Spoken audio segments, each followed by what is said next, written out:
We all love the myth of the completely self-made person, don't we?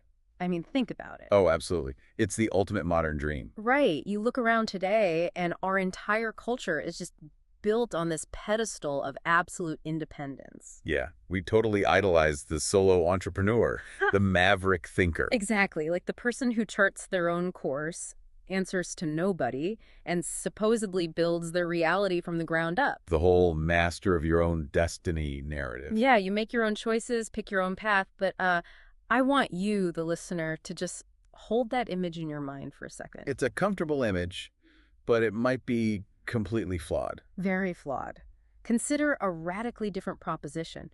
What if that kind of total, untethered independence is actually just a complete illusion? That's a huge question. It is. What if the very nature of being human means you are fundamentally wired to be dependent and, well, the only real choice you have isn't whether you are tethered to something, but what you are tethered to? That is a deeply uncomfortable premise for the modern mind to accept, honestly. Oh, I bet people are squirming right now just hearing it. I mean, we spend so much of our lives trying to cut the strings that bind us. Right. To other people, to institutions, to systems. Yeah, believing that if we can just sever enough of them, we'll finally just float free. Exactly.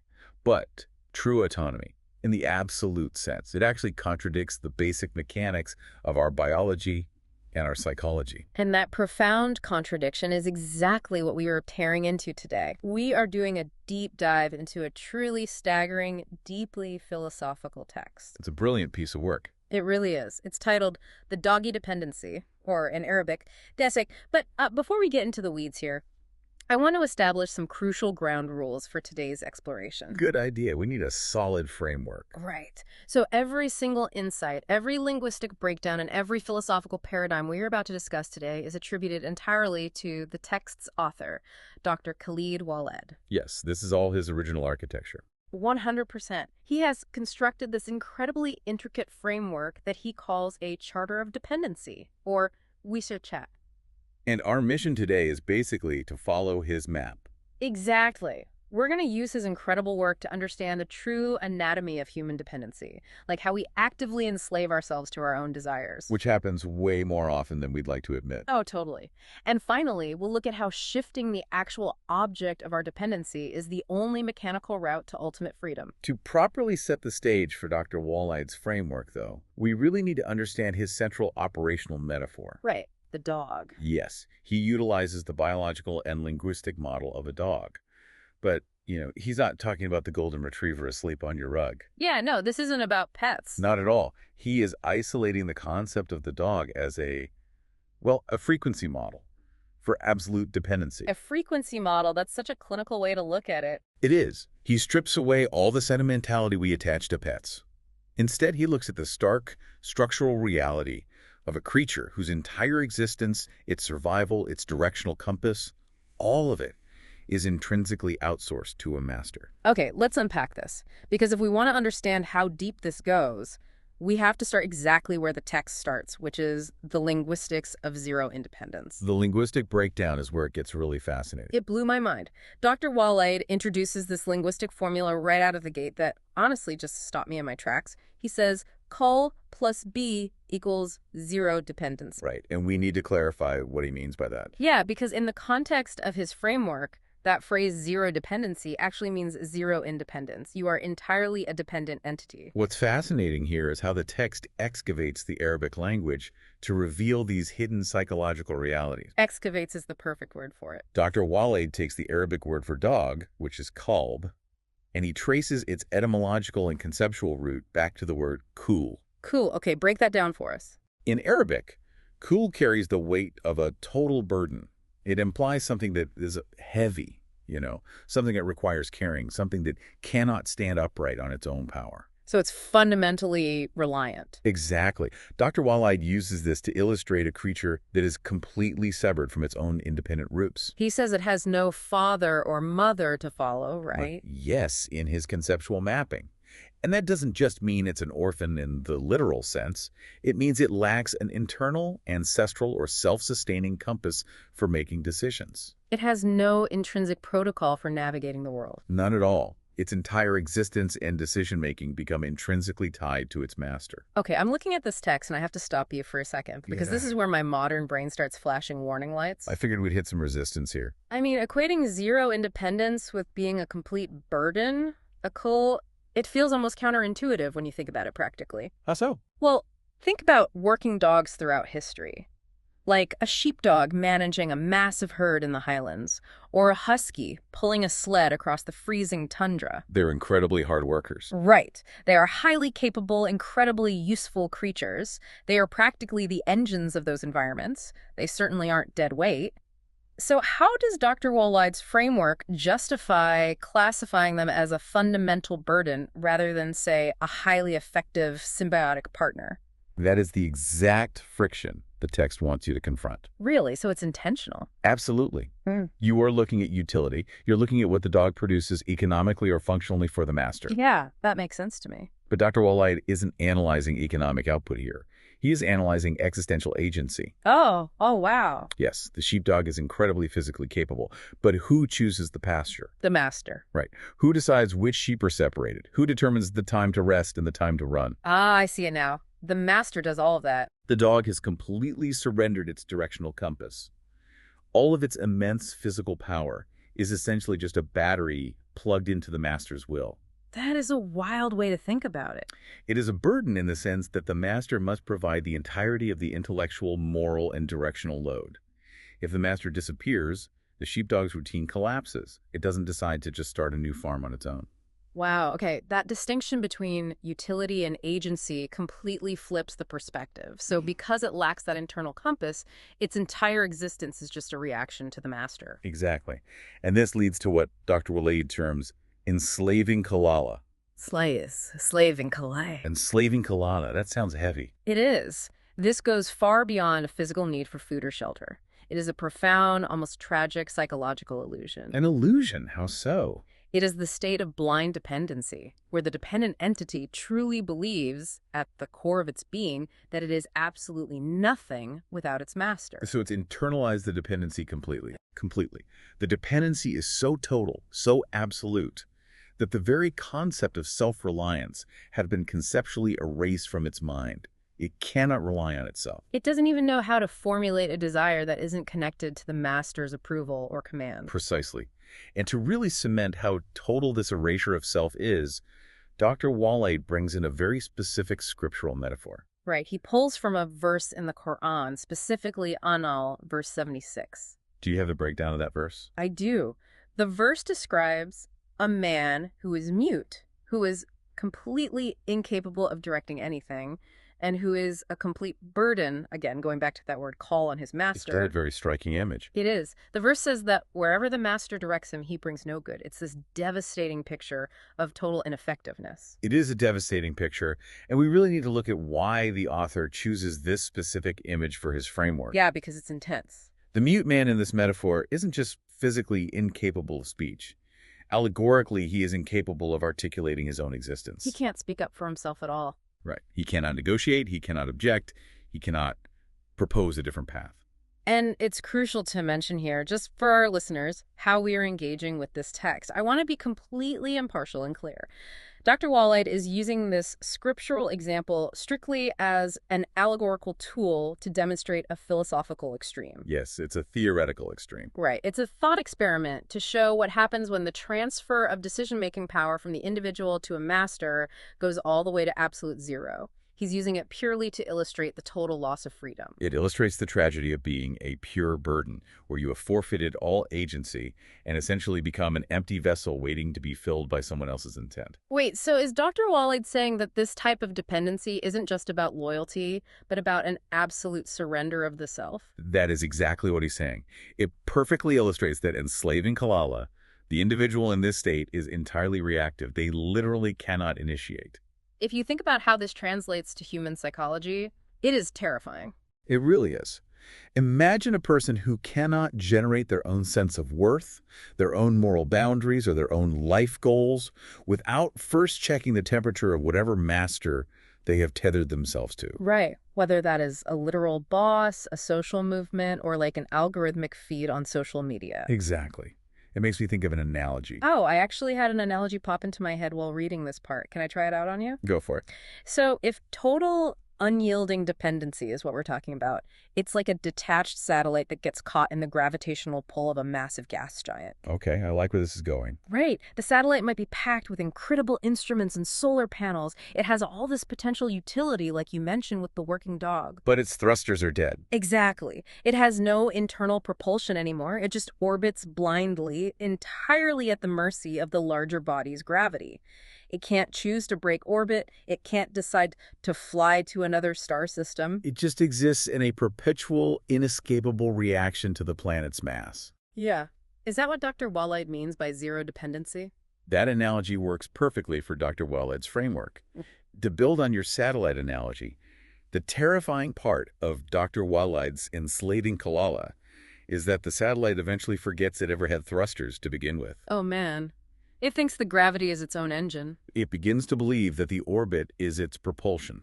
But here's where Dr. Waleed makes a crucial distinction. And the text introduces a highly nuanced layer. Okay, what's the distinction? Not all orbits are the same. Not all gravitational pulls function the exact same way.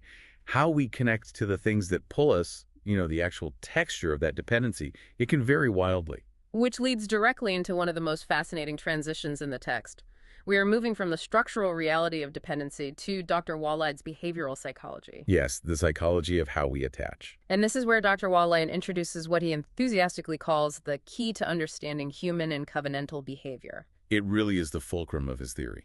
It's the profound difference between two Arabic words that sound incredibly similar but represent entirely different universes of human experience. Lafsi and lathsi. This linguistic pairing is absolutely brilliant.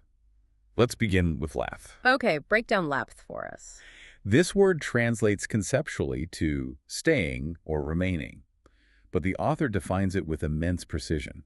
It's not just standing around then. No, lapth is a healthy, time-based commitment anchored in a fixed place or principle. It represents a state of mutual assistance and participation within a community or a system. So it's a dependency based on a negotiated social contract, not a complete surrender of the self. Precisely. In a state of lapth, you are acknowledging your inherent limitation. You know you cannot survive entirely alone, so you enter into a balanced social contract. You bring something to the table. You bring your strength, your intellect, and your loyalty to the community. In return, the community provides you with structure, protection, and collective resources. It's balanced. You are dependent on the group, yes, but you maintain your agency. You are a load-bearing pillar in the structure, not just dead weight. Both sides retain their value. Okay, that makes total sense. But then Dr. Waleed flips the coin and shows us the dark side of this dependency. The dark side is lath. Right. He introduces lath, which means panting. And this isn't just a metaphor for being out of breath from going for a run. No, it is a profound pathological state of connection.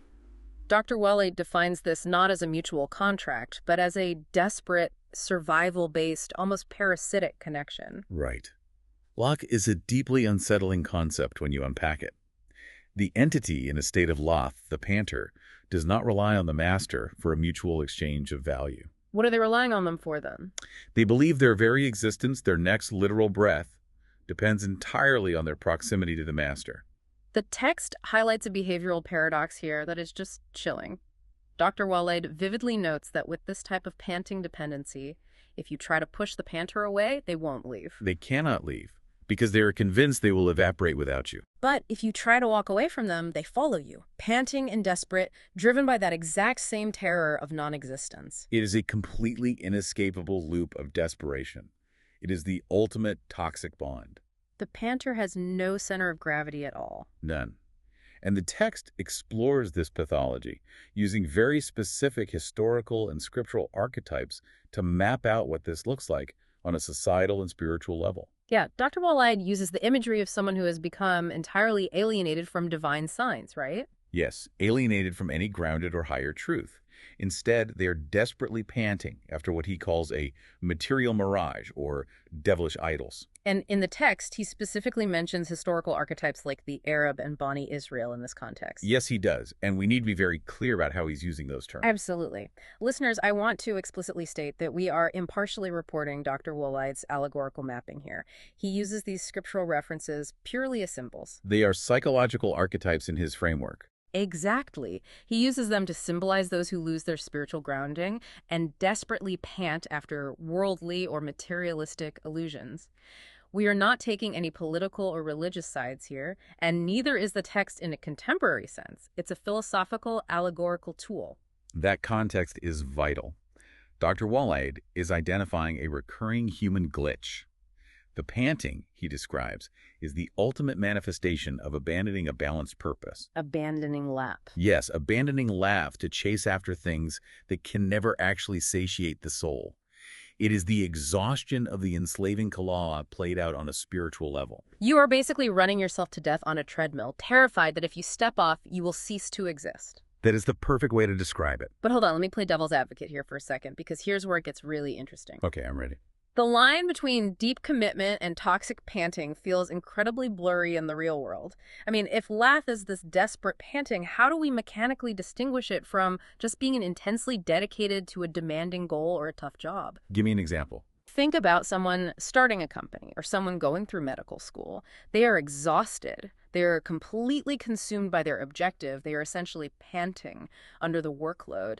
Are they trapped in this dark dependency, or is that just the cost of ambition? That is the perfect question to expose the mechanics of the theory. Where is the line? The distinction lies in the perceived threat to existence. The medical student's exhausted, yes. They are giving everything to the goal. But they are operating in a state of laugh. Because it's a mutual exchange. Exactly. They are making a time-based exchange.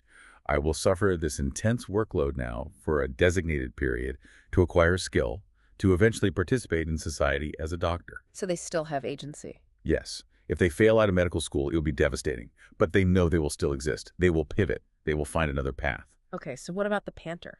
The individual trapped in laugh, however, believes the object they are chasing is their existence. Oh. If you take a buffet analogy, the medical student is waiting in a long, difficult line to get a specific meal because they know it will nourish them. Right. The panter isn't even hungry anymore. They're operating out of existential panic. They're stuffing bread into their pockets, glaring at everyone around them, terrified the kitchen will close forever. Because they believe if they aren't consuming, they are dying. Precisely. They are panting out of sheer terror of non-existence. I want you, the listener, to really think about your own life right now using that exact metric. Look at your career, your relationships. It's a tough mirror to look into. It really is. Look at your social media habits. Are there jobs or relationships where you aren't just mutually participating laugh, but you are desperately panting laugh because you feel you'd vanish without it? When you post something online and wait for the likes, are you sharing a moment with a community? Or are you terrified that if you don't get that external validation, you effectively don't exist? If your company fired you tomorrow, would you lose your income? Or would you lose your entire identity? That is the terrifying litmus test Dr. Waleed is putting in front of us. I really praise that reflection. It forces a brutal self-audit. But what is profoundly empathetic about Dr. Waleed's text is that he doesn't just condemn this vulnerability. He doesn't just call us all terrible panters and leave it at that. No, he acknowledges that we are all trapped in a certain level of unavoidable dependency just by having physical bodies. Which transitions us seamlessly into segment 3, the biological trap. Dr. Waleed introduces a concept he calls the mukalabin uthia. The instinctual dependency we all share. Right. He points out that beneath our psychological complexities, we are bound by a physiological kalala, a physical dependency. You have to eat, you have to drink water. We have biological drives for reproduction and shelter. We have absolutely no choice in this matter.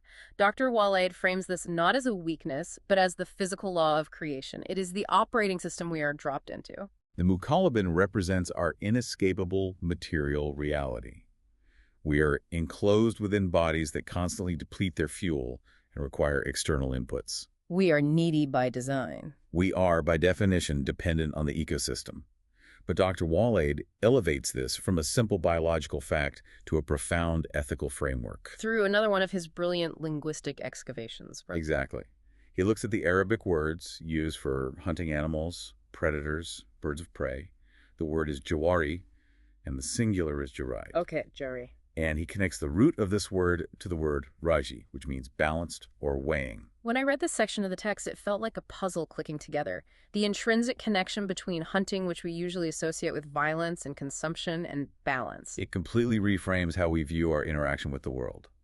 According to Dr. Waleed's analysis, a true jareh, a hunting animal operating in its natural, uncorrupted divine state, operates with absolute balance. Which in Arabic is qist, justice. Yes. When the eagle hunts or the lion takes down prey, it goes into the world and extracts exactly what it needs to survive to the next day. Nothing more. It doesn't hunt out of malice. It doesn't hoard carcasses to artificially inflate its status. It doesn't cause unnecessary corruption in the ecosystem, and it doesn't shed blood unjustly. It represents hunting with justice. Exactly. It is the act of acquiring sustenance, which is a brutal necessity, but executing it with intrinsic justice. So what does this all mean for us? Because most of us aren't out on the savannah hunting gazelles. Dr. Waleed is basically saying our inescapable biological needs force us to be hunters in the modern world. Yes, we have to hunt for a paycheck, hunt for resources, hunt for a place to live. The biological requirement to consume is neutral. The variable is how we hunt. Let's go back to that buffet analogy from earlier. It fits perfectly here. Right. It's like going to a sprawling buffet. The physiological kalala, the mukallabin state, means you have to eat to survive. Your body demands caloric intake. But being Raji balanced means what? It means taking just one plate. You walk up, you take exactly what is required to sustain your body and enjoy the meal, rather than aggressively hoarding the entire buffet. Leaving the ecosystem of the restaurant intact for everyone else. Exactly. The human capacity for corruption is the person who walks in, shoves people out of the way, stacks 20 plates on their table, eats until they were sick, and throws the rest in the trash. Ruining it for the entire community. Totally ruining it. And to weave this back into the psychology of dependency, the person hoarding the buffet is trapped in lath. They are panting. They aren't consuming for sustenance anymore. No, they are consuming out of a deep, pathological fear of scarcity. Their physiological dependency has metastasized into a psychological disease. And this is where Dr. Waleed asks us to expand this concept beyond just physical food, right? Yes, he introduces the idea of weighing our psychological minds. I would ask the listener to apply this to their daily consumption of the intangible. Oh, that's a great point. Think about how you consume information, or how you extract emotional support from your relationships. Are you operating like the balanced hunter, the Raji? Are you consuming information with balance, or are you blindly devouring it? Are you doom scrolling through traumatic news for hours, hoarding information out of a panic delusion that knowing more will somehow save you? That is a brutal mirror to look into. Am I balanced in my needs, or am I hoarding out of panic? It's a question we all have to ask ourselves constantly. And what is so satisfying about this text is that Dr. Waleed doesn't just throw these intense philosophical concepts at you and leave you to sort them out. He is incredibly systematic. Very structured. He actually maps out these varying states of dependency into a clear matrix, which perfectly sets up the tale of two very different dogs. This contrast forms the architecture of what we can call Dr. Khaled Waleed's dependency and Kalala matrix. Okay, break this matrix down for us. He uses two contrasting Quranic references to dogs to prove his point about the nature of loyalty and dependency.